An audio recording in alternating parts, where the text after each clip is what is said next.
10 नवंबर साल 1975 जब अमेरिकन सी बॉडी में एसएस एडमंड फिट्जगेराल्ड नाम की शिप 29 क्रू मेंबर्स और करीब 26,535 टन सामान के साथ विस्कोसिन से मिशिगन जा रही थी, तभी रास्ते में करीब 5 बजे उसका सामना एक भयानक तूफान से हुआ। तूफान के बाद जब एसएस एडमंड के कैप्टन अर्नेस्ट एम मैक्सॉर्ली ने किसी शिप से संपर्क साधने की कोशिश की तो उनका कनेक्शन पास मौजूद शिप के कैप्टन कैड्रिक वुडवार्ड से हुआ, जिनको अर्नेस्ट ने बताया कि उनकी डेक में पूरी तरह पानी भर चुका है, उनके दोनों रडार खराब हो चुके हैं और उन्हें मदद की जरूरत है। शाम के 7:10 पर पास मौजूद एसएस आर्थर एम एंडरसन के कैप्टन ने जब अर्नेस्ट से पूछा कि शिप के क्या हाल है तो अर्नेस्ट ने कहा कि वो धीरे धीरे चीजों को हैंडल कर रहे हैं, पर तभी करीब 10 मिनट बाद सारी शिप्स का कनेक्शन एसएस एडमंड फिट्जगेराल्ड से टूट गया और 729 फीट लंबा ये जहाज गुमशुदा हो गया। एसएस आर्थर एम एंडरसन ने जल्द से जल्द ये घटना डिस्ट्रेस डिपार्टमेंट को रिपोर्ट की, मगर खराब मौसम की वजह से रेस्क्यू टीम को वहां पहुंचने में करीब 1.25 दिन का समय लग गया।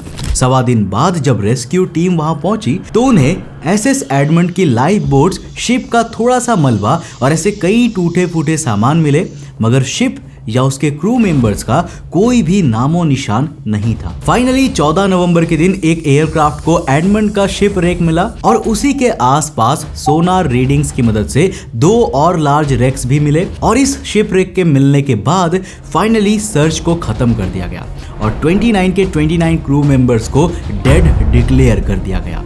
हालांकि जब इन्वेस्टिगेशन की गई तो बहुत से मेजर कारण सामने आए, लेकिन सबसे बड़ा कॉज जो इस शिप को डुबाने के पीछे जिम्मेदार था वो क्या था आप जानते हैं? कुछ जानकारों की माने तो इस शिप को डुबाने का काम किया था 35 से 40 फीट ऊंची रोग वेव्स ने, जिसके एक के बाद एक टकराने की वजह से शिप के डेक में इतना पानी भर गया कि उसे निकलने का मौका ही नहीं मिल पाया और इससे पहले कि क्रू कुछ कर पाती जहाज के टुकड़े हो चुके थे और वो समुद्र में डूब चुका था। रोग वेव्स ओशियानोग्राफी का ऐसा फिनोमेना है जिसने सिर्फ 2011 से 2018 के समय में 386 लोगों की जान ले ली है और जिसको लेकर ये कहा जाता है कि ये रोग वेव्स करीब 10,000 सालों में एक बार आती है। लेकिन काश ये डेटा सच होता, क्योंकि नई स्टडीज की माने तो आज के समय में हर 10,000 में से 3 वेव्स रोग वेव्स ही होती हैं। पर अब सवाल ये आता है कि ये रोग वेव्स आखिर होते क्या है? क्या ये सुनामी से अलग होती है और अगर नहीं तो ये ओरिजिनेट कैसे होती है? आज के इस वीडियो में हम इसी के बारे में बात करने वाले हैं। तो हेलो गाइस, मैं हूं कौशिक और चलिए शुरू करते हैं एक और नए एपिसोड को। तो देखो दोस्तों, सबसे पहले जानते हैं कि रोग वेव्स आखिर होती क्या है। ना सपोज करो कि तुम एक बीच पे बैठे हो जहां हर एक वेव मैक्सिमम 1 से 2 फीट की ही होती है। तभी अचानक तुम्हें उन 1 से 2 फीट की वेव्स के बीच 20 फीट ऊंची वेव दिखाई दे गई तो तुम्हारा रिएक्शन क्या होगा? ना तो उसके आसपास कोई ऐसी लहर है जो कि उस हाइट की है और ना ही कोई दूसरी लहर उसकी स्ट्रेंथ को मैच कर पा रही है। तो ऐसे में ये वेव कहलाती है एक रोग वेव। अब एक लाइन में डिफाइन करना हो तो रोग वेव बेसिकली ऐसी वेव्स होती है जो अपनी सराउंडिंग वेव से सिग्निफिकेंटली बड़ी हुआ करती है। यानी कि अगर कोई वेव अपनी आसपास की वेव्स के कंपैरिजन में करीब 2 गुना ऊंची है तो उसे रोग वेव का दर्जा दिया जा सकता है। नाउ फॉर एग्जांपल, अप्रैल 2005 में नॉर्वेजियन डॉन क्रूज शिप जब अपने सी वॉयज पे निकली थी तब उसके आसपास करीब 25 से 30 फीट की लहरें उठ रही थी, मगर तभी आउट ऑफ नोवेयर शिप से एक 70 फीट ऊंची वेव टकरा गई जिससे उस क्रूज का हल भी डैमेज हो गया था। 7 फरवरी 1933 के दिन पैसिफिक ओशन से गुजरते वक्त यूएसएस रैम्पो के क्रू ने तो 111 फीट लंबी वेव के एनकाउंटर का दावा किया था, which was the tallest rogue wave ever encountered at that time. Now रोग वेव के डिस्क्रिप्शन सुनने के बाद बहुत से लोग इस बात पर कंफ्यूज हो गए होंगे कि रोग वेव और सुनामी सेम ही तो बात है।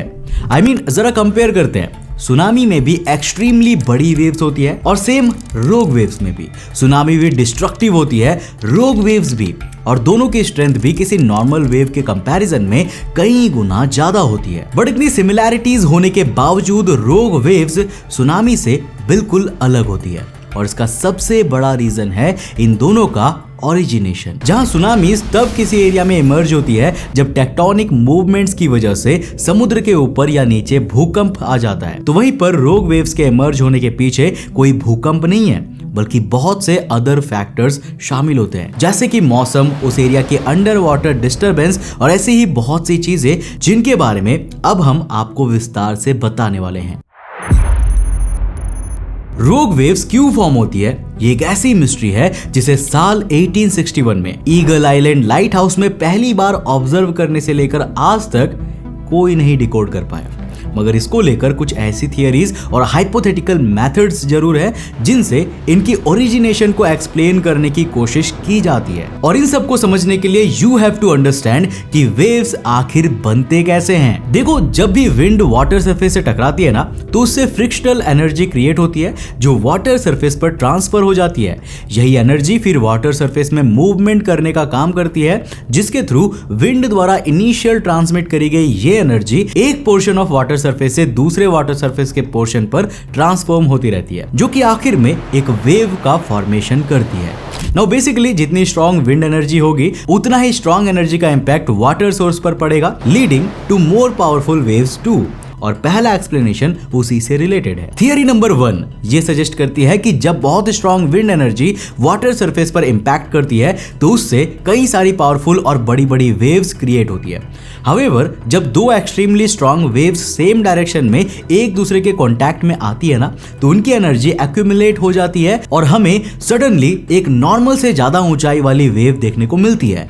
इन शॉर्ट, ऐसा इसीलिए होता है क्योंकि दोनों एक्स हाइट की वेव्स एक साथ मिलकर सिंगल वेव का रूप ले लेती है और रिजल्टिंग वेव की हाइट ज्यादातर केसेस में 2x के इक्वल वरना आसपास ही निकलती है। अब ये थियरी इसीलिए भी बहुत ट्रस्टेड मानी जाती है क्योंकि ज्यादातर रोग वेव्स तभी रिकॉर्ड करी गई है जब किसी तरह का तूफान उस इलाके में आया हुआ हो। फॉर एग्जाम्पल, नवंबर 1915 में जब बैटलशिप HMS एल्बी मार्ले तूफान के बीच घिर गई थी, तो अचानक उस शिप पर दो पावरफुल ह्यूमंगस रोग वेव्स ने हिट किया था और ये इंपैक्ट इतना पावरफुल था कि केवल इन दो वेव्स के हिट करने के कारण क्रू के 5 लोगों की मौत हो गई थी और कई लोग सीरियसली इंजर्ड हो गए थे। एक और थियरी ये भी सजेस्ट करती है कि अगर स्ट्रॉन्ग ओशियन वेव्स अचानक से किसी सॉलिड बॉडी से टकरा जाए तो भी रोग वेव्स को जन्म दे सकती है।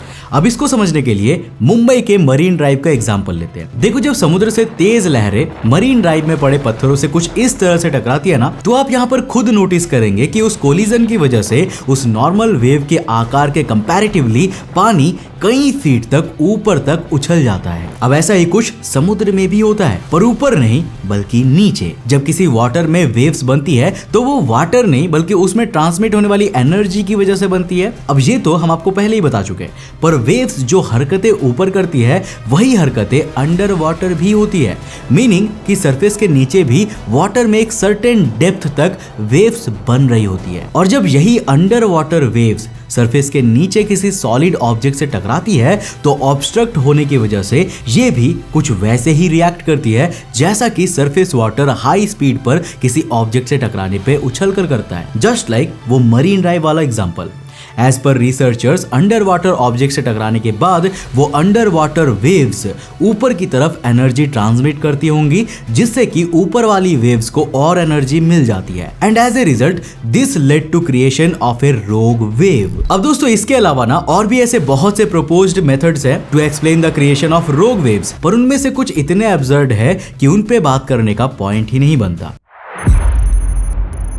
ऑल्दो सुनामी को रोग वेव से खतरनाक कहा जाता है, पर कुछ रोग वेव्स ऐसी भी रिकॉर्ड करी जा चुकी है जिनकी स्ट्रेंथ किसी सुनामी या उससे भी ज्यादा की हो। जिनमें सबसे पहला और सबसे भयानक इंसिडेंट रिकॉर्ड किया गया 31 दिसंबर 1914 में, जब ट्रिनिडैड कैलिफोर्निया के एक लाइट हाउस में 200 फीट ऊंची रोग वेव ऑब्जर्व करी गई थी।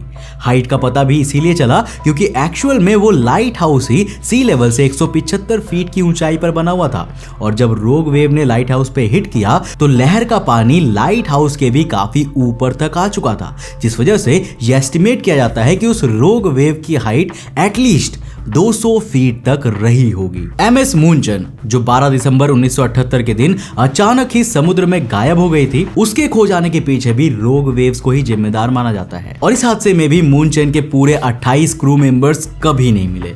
जहां तक कि 1998 में होने वाली सिडनी टू होबार्ट याच रेस में भी एक तूफान में क्रिएट होने वाली रोग वेव्स के कारण 6 सेलर्स की मौत हो गई थी और कईयों को तो गंभीर चोटें भी आई थी। हावेवर रोग वेव्स को लेकर एक चीज बहुत ही कॉमन है कि जो शिप्स रोग वेव्स की चपेट में आई उनमें लाइफ बोट्स होने के बावजूद कभी स्किल्ड और एक्सपीरियंस्ड क्रू भी जिंदा नहीं बच पाए, जिस वजह से बहुत से लोग इस बात पर भी शक करते हैं कि कहीं रोग वेव्स के क्रिएशन की वजह कोई सी मॉन्स्टर तो नहीं है। अब इस मामले में आपकी क्या राय है? क्या रोग वेव एक नेचुरल फिनोमेना है या फिर किसी मिस्टिकल क्रिएचर की हलचल का रिजल्ट है? इस पर अपनी राय नीचे कमेंट सेक्शन में लिखकर जरूर बताना। वैसे दोस्तों, क्या आपको पता है कि हमारी मिल्की वे गैलेक्सी में करीब 2 ट्रिलियन प्लैनेट्स ऐसे हैं जो कि खो चुके हैं अपने सोलर सिस्टम से, और ऐसे प्लैनेट्स को हम रोग प्लैनेट्स कहते हैं। ये ऐसे प्लैनेट्स होते हैं जिनको कोई भी ट्रैक नहीं कर सकता। पर आखिर इनकी सबसे बड़ी मिस्ट्री क्या है, ये जानने के लिए आप इस वाले वीडियो को जाकर जरूर देखना, बहुत ही इंटरेस्टिंग वीडियो है। अगर आपने अभी तक इस चैनल को सब्सक्राइब नहीं किया है तो अभी कभी सब्सक्राइब कर लेना। मैं मिलता हूं नेक्स्ट एपिसोड के साथ, तब तक के लिए बाय, जय हिंद।